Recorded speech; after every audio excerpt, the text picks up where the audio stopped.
I'm Steve Adubato. It's my pleasure to introduce two of the greatest educators you will ever meet who have been working together for 15 years.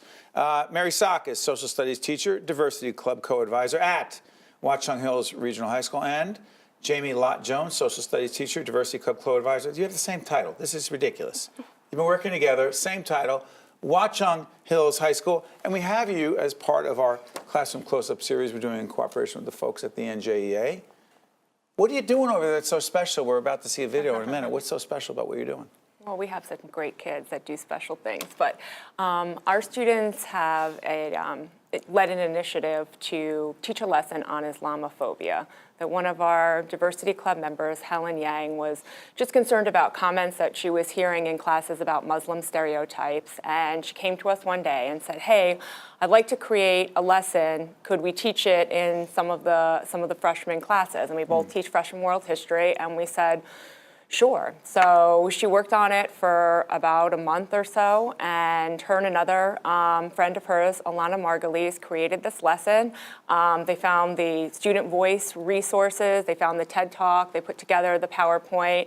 So it's a whole program. And it is. And they're great. Listen, we're about to see this video. I hope this video doesn't say everything you just said, because let me just tell you. No, it's actually one of the great videos. They'll do a great job. They really do a great job at Classroom Close-Up. I promise you can jump in right after this. We're about to see this video. Good. Check this one out. What do you think when you look at me? A woman of faith, an expert, maybe even a sister, or oppressed, brainwashed, a terrorist? Dahlia Mogahed's inspiring TED Talk about living as a Muslim in post-9/11 America is just one of the tools 12th graders Helen and Alana are using to get these history students talking about the topic of Islamophobia. I think that bringing a subject like Islamophobia to the classroom, especially in a world history classroom, I think it brings that element of discussions about things that we don't talk about a lot in our curriculum. How can we define Islamophobia? We're gonna sort of come up with a class definition for this. I don't think anyone really, in their heart of hearts, believes that making fun of someone or being Islamophobic is the right thing to do, but if it's not something we're actively discussing and if it's not something that's on their mind, then that might just be their default. How do you guys think that stereotypes are created? Like, what are some of the— Helen and Alana developed the lesson as part of their involvement in the school's diversity club. Helen actually approached us at the beginning of her sophomore year and said, "I read this article, we need to do something about it." And I said, "All right, what do you want to do?" And she said, "What if we make a lesson?" And they began to put the whole presentation together. In one part of the lesson, students are asked to read and discuss varying accounts of discrimination experienced by Muslim teens. She grew up in America, and her last name was Hussein. So a lot of people thought they would make fun of her and think that she was related to Saddam Hussein.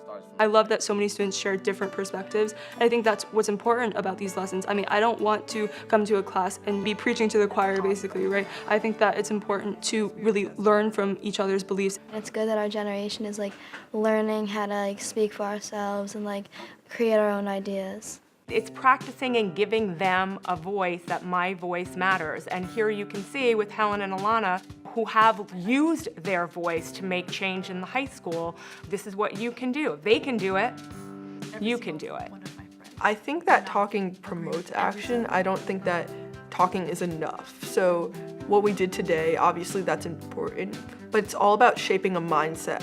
Once you have this conversation, the reason it's impactful is because then people feel empowered.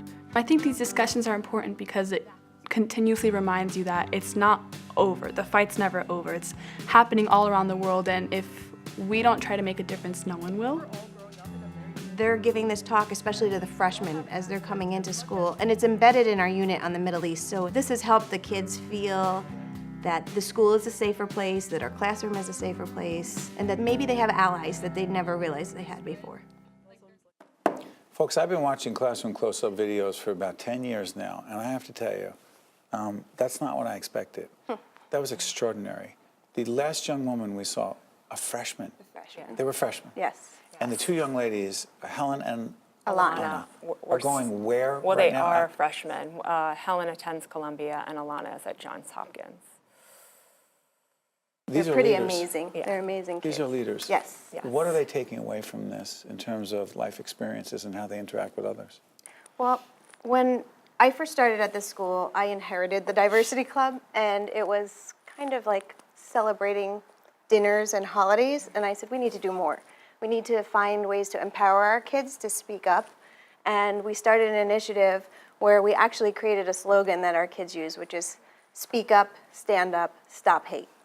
And it has woven its way all the way down to the elementary schools, so that when we have incoming freshmen, like you saw in the video, we can say speak up, and the kids will finish the slogan and say stand up, stop hate. I have a poster in the back of my room that says, speak your mind, even if your voice shakes. Say that again. Speak your mind, even if your voice shakes. So a kid's nervous, afraid, uncomfortable speaking in public, and you tell them, just share your voice. Yeah. Even if your voice is shaking. And you create an environment in the classroom where students feel comfortable speaking. What We is this whole thing practice. about these upstanders? What is an upstander? So we practice a lot, and we teach them to kind of embrace what they should do versus what they could do and model it. And through that, many years ago, I had seen Samantha Power speak, and she used the word. She said, I don't have a good word for someone who moves from being a bystander to an upstander. So I'm using this word, and I came back to the school and said, Mary, we have to use this word. And I started putting it into my curriculum. And 2 of our students actually won awards and were designers of the change.org movement to get the word upstander added to the dictionary. How rewarding is this for you?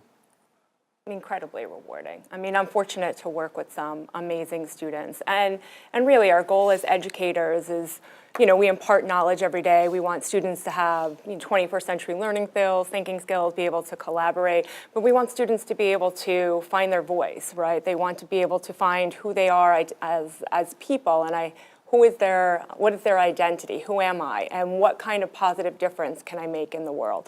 And we feel like if they can do this in high school, if they can have the tools like to change people's hearts and minds and make a positive difference, if I can do this in high school, why can't I do this in the greater democratic society that we live in? Speaking of that, by the way, give me 30 more seconds, folks. I want to follow this up. Particularly in the polarized world that we live in, divisive, not just political environment, but social, cultural environment. How much more important is what you are doing? I think it's essential that our kids feel that our classroom is a safe place, that they can feel empowered to make their town a safe place, to make their state a safe place. So, excuse me, someone's talking about the other. They're the other. Yeah, so And we your do a kids say lot of what? work to break that down and to separate why do we make divisions between us and them?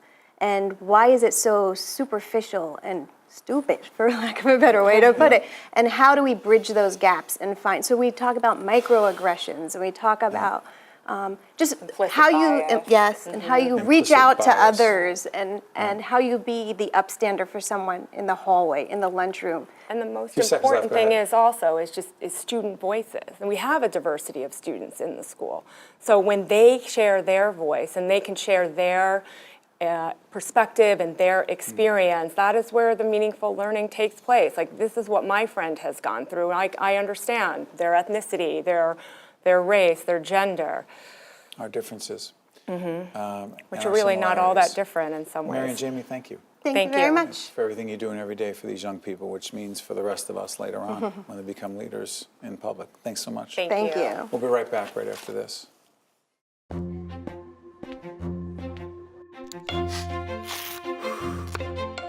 Perfectly orchestrated, in sync with your life. Hackensack Meridian Health is redefining how health and care come together. Because when everything works together, your world gets better.